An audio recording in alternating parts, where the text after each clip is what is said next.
Assalamualaikum warahmatullahi wabarakatuh. Hai hai hai, selamat pagi anak-anak di rumah. Bagaimana kabarnya pagi ini? Alhamdulillah. Bapak doakan semoga kalian beserta keluarga selalu berada dalam keadaan sehat walafiat dan ada dalam lindungan Allah Subhanahu wa taala. Dan kita berdoa bersama-sama semoga pandemi ini segera berakhir.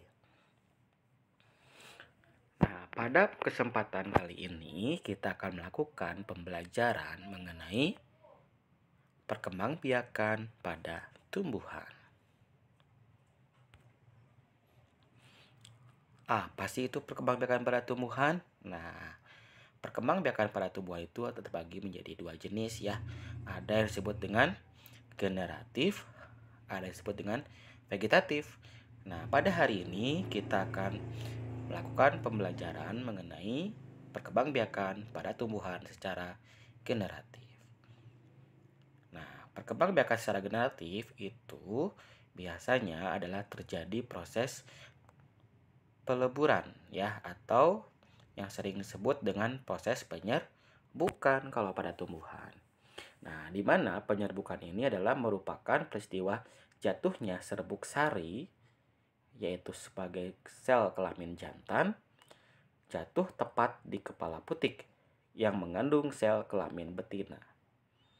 Nah, alat-alat perkembangbiakan generatif tumbuhan terdapat pada bunga. Nah, jadi proses penyerbukan ini terjadi pada bagian bunga di dalam tumbuhan ya.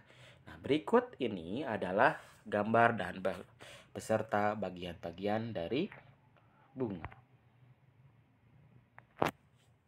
Nah, oke, itu yang pertama adalah kita mulai dari bawah ya. Tangkai bunga. Ya, tangkai bunga itu berfungsi sebagai penopang dari bunga itu sendiri ya, agar dia dapat berdiri dengan tegak. Kemudian ada dasar bunga. Ya, namanya dasar pasti adalah bagian paling bawah dari bunga ya. Nah, kemudian ada bakal biji itu yang ada di dalamnya ya. Nah, itu adalah sel kelamin betina, betul ya, disebut dengan sel telurnya ya. Nah, nanti serbuk sarinya itu akan jatuh dan masuk ke dalam situ ya, bertemu dengan bakal biji. Nah, di lapisan luar bagian bakal biji itu adalah bakal buah ya disebutnya. Nah, kemudian kita mulai langsung ke kelopak yang warna hijau ya, itu seperti daun. Nah, ya, itu adalah kelopak namanya. Kelopak bunga berfungsi sebagai alat pelindung ketika bunga itu belum mekar seutuhnya. Kemudian ada putik ya. Nah, putik ini adalah sel kelamin betina, betul. Di mana ada dua bagian. Ada disebut dengan kepala putik ya. Itu ada tepat jatuhnya serbuk sari nantinya di situ. Kemudian serbuk sarinya akan masuk ke dalam tangkai putik lalu menuju bakal biji ya. Itulah proses penyerbukan. Nah, kemudian kelamin jantannya mana nih? Nah, itu yaitu disebut dengan benang sari ya. Nah, benang sari itu berarti bagian dari tangkai sarinya ya. Nah, di atasnya adalah kepala sari di mana serbuk sari berada.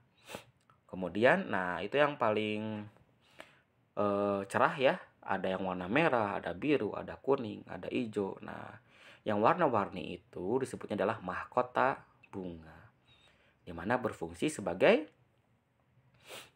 alat untuk menarik perhatian para serangga biasanya ya, agar nanti serangga dapat membantu proses penyerbukan. Itu adalah bagian-bagian bunga. Nah, sekarang yang akan kita bahas adalah 4 macam jenis penyerbukan ya, berdasarkan asal serbuk sari.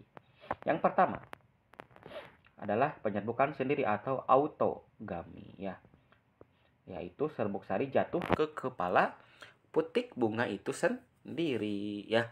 Contohnya ada mangga, jambu, bunga turi dan sebagainya. Kemudian yang kedua adalah geitonogami atau penyerbukan tetangga. Apa sih tetangga itu ya bedanya dengan penyerbukan sendiri? Nah, kalau penyerbukan tetangga, dia serbuk sarinya itu jatuh ke kepala putik bunga yang lain, tetapi kedua bunga tersebut masih dalam satu pohon yang sama, ya. Contohnya jagung, padi, kelapa, mawar, dan sebagainya.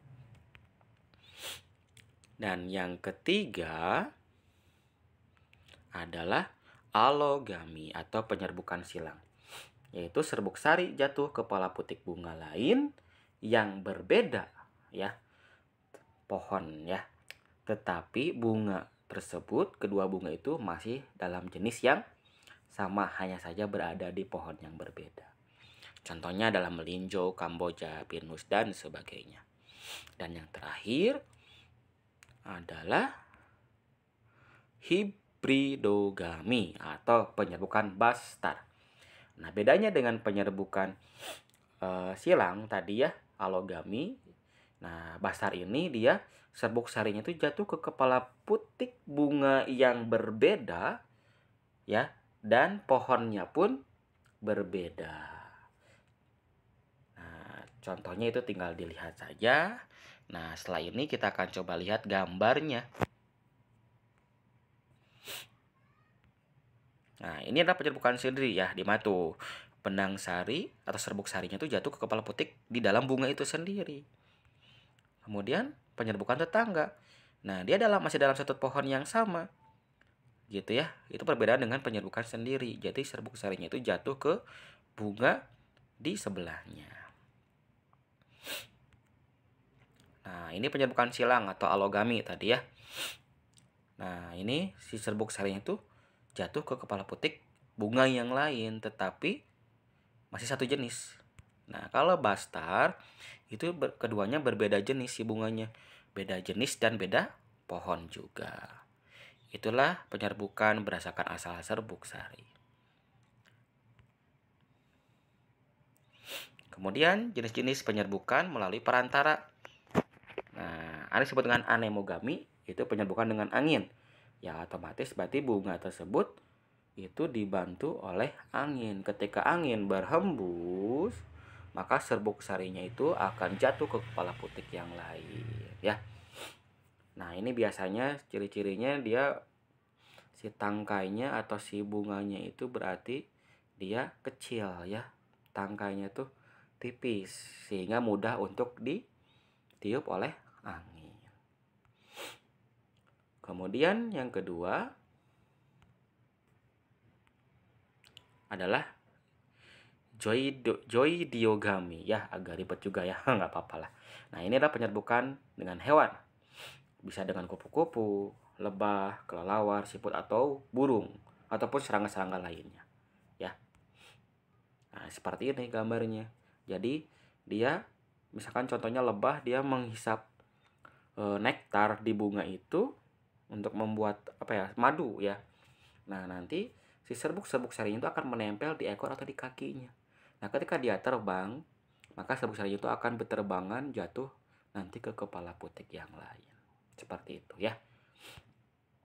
Kemudian selanjutnya adalah jenis-jenis penyerbukan melalui perantara air atau hidrogami. Ya, otomatis berarti dibantu oleh air. Apakah air itu tumpah dari atas atau pada saat hujan, ataupun mungkin tumbuhan tersebut berada di dalam air atau tumbuhan yang hidupnya di air seperti teratai, ya. Kemudian ada yang selanjutnya adalah penyerbukan dibantu oleh manusia atau antropogami.